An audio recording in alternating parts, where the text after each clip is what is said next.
yung frosty. Ah? Ang liit lang. Ayan ang favorite ko.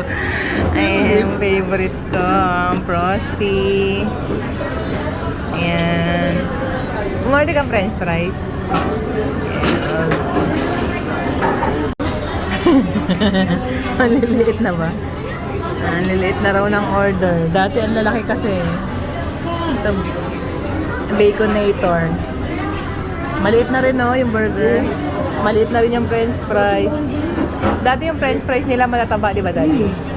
Ngayon, naninipis na siya. Kasi sasawsaw mo yan sa... Ayan. Ganyan. Oh my God. Puputol.